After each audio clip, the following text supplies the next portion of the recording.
A very sad thing happened. See, what happened was earlier I was trying to record a video for you guys, and the landscapers came, and so all I could hear was their machinery or tools out in the yard. So I could not record like that. It was just too consistent.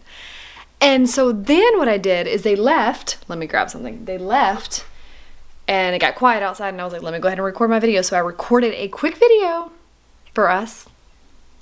And I was just getting ready to edit it. I don't know if you can see this. But anyway, my SIM card, this is not working, but my SIM card is cracked. So the update that I was giving you is gone. And luckily, I didn't have anything else really good on here. I'd already pulled it off, but it broke. And that sucks. Because when you've been filming and you had something good to say and then all of a sudden it's gone, that sucks. So I was thinking about trying to do a little more of a vlog style. Not really sure how that will work out, but anyway, I just wanted you guys to know that I'm okay. Thank you for your support and your condolences and everybody who's reached out just to let me know that you're thinking about me. For those of you who do not know, my dad passed away on Friday, June 19th. There's a lot that's still being processed. He had a long journey. Well, I guess, I don't know, long is relative, but he had 11 months with colon cancer. So it was a good fight. He fought with everything he had. He tried his darndest to beat that shit. And he gave it a fight. And at the end, it metastasized into his lungs, and it was not very long that we had him after that, probably about 2 months once it really started getting good in his lungs. So, yeah, he had a trip to the hospital, got better, was home for 3 days, and then went right back to the hospital because his oxygen kept dropping. And he had about 4 days in the hospital this last time. And probably that second day in, the oncologist came and saw him and let him know, listen, we're at the end of the road here. So he got to say all of his goodbyes. He got to make amends with his brother who he had been at odds with for a few years. And he had me and my 2 brothers and my mom standing next to him as he passed over the threshold. So, you know, grieving is a process, and it takes time, and it comes in waves, and you cannot rush yourself through it. And it's not about being strong, or it's not about being like strong or okay or any, it's just a wave of emotion that hits. And when it hits, let it hit. And when it's gone, let it be gone. But I will say today, after the landscapers came, it looked so nice, and they had put down all this new mulch, and without even thinking, I just wanted to take a picture and send it to my dad. And that kind of stuff just really catches you off guard. But another thing that I wanted to share with you guys is I noticed that just with all the chaos going on around my dad, I think I said this in one of my last updates about just being at the hospital and things that were going on that I didn't even notice flushing, if I had flushing at all. But I know there was this moment, like right when he was getting to transition, there was a transition that was happening for him to begin to pass away. And there was, I think we just had a little bit of time left at that moment, and I had to use the restroom, and I didn't want to miss anything, so I was like, let me go pee so that I can make sure that I am fully present as this is happening. So I ran into the bathroom to do my thing, and when I was washing my hands, I looked in the mirror and I saw that I was just like it wasn't even splotchy, it was just like red, because of course my blood pressure was super high.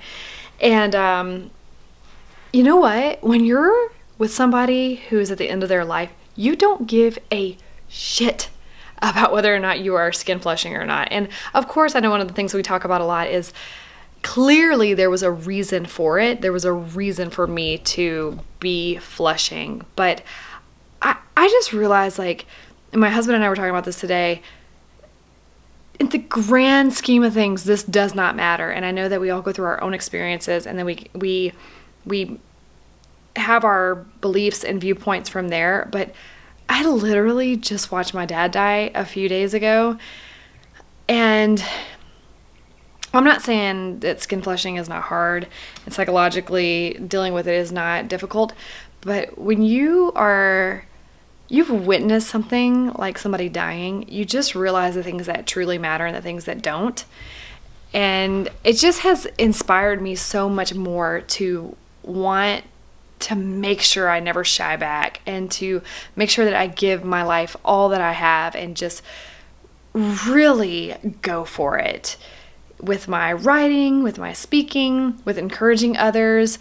I'm almost finished with a cognitive behavioral therapy certification to go along with my life coaching certification. I want to open up opportunities to be able to do coaching with people. And these are things that I've just put off for a really long time. And I think just seeing my dad at 54 years old, saying goodbye to everyone and taking his last breath and literally watching him die, I just want to make sure that I'm really giving it all that I've got and not being held back by insecurities, because we're going to have those insecurities, whether that's skin flushing or just insecure in other areas, not feeling confident enough, not feeling not feeling that you can accomplish certain things. And it's not about failure. It's not about whether you can or you can't. It's just about doing it. So I don't know. I'm just so inspired by my dad. I'm inspired by his fight and his journey and even the ending. You know, I know that this is my first time to really experience death in this way, and especially somebody really close to me, and to actually get to watch somebody go through that transition and have those moments with him up until he started to transition and fall asleep and get ready to die, because he was relatively normal for where he was. We were just having conversations. We were just laughing about an hour and 15 minutes before he started to transition. I mean, when he started to transition, he just started to fall asleep, which they said that he would fall asleep and it would be hard to watch, but it would be harder for us to watch than it was for him to just let go. I forgot where I was going with that. But basically just watching somebody transition, and I just was so inspired through his fight, through his journey, through the ending. And I think that at the very end, I just realized, like, death has its place too in the order and the flow of things. That's my son. Okay, I don't know if you guys can hear it, but there's birds tweeting outside this whole time. And my kid is on the steps. But we're going to get through this. And I apologize that I constantly keep looking into the actual screen over here. And it's because I am holding the camera right now to try to get near this light. And I just want to make sure I'm not going blurry. So there's that disclaimer. But anyway, death has its place in the order of natural things. It's part of life. There's something so beautiful about it, so painful about it. It was devastating. It was glorious. It was majestic. It was all these different things. And the thing that where I've really found a lot of hope is knowing that I don't feel like once he took his last breath that he was gone. I didn't feel like he left. It wasn't like his presence was there, his energy was there, and then he was gone. I could see his body die, but the energy of him never went away. And so I've just kind of found this peace in knowing that he's not gone. He's just no longer contained.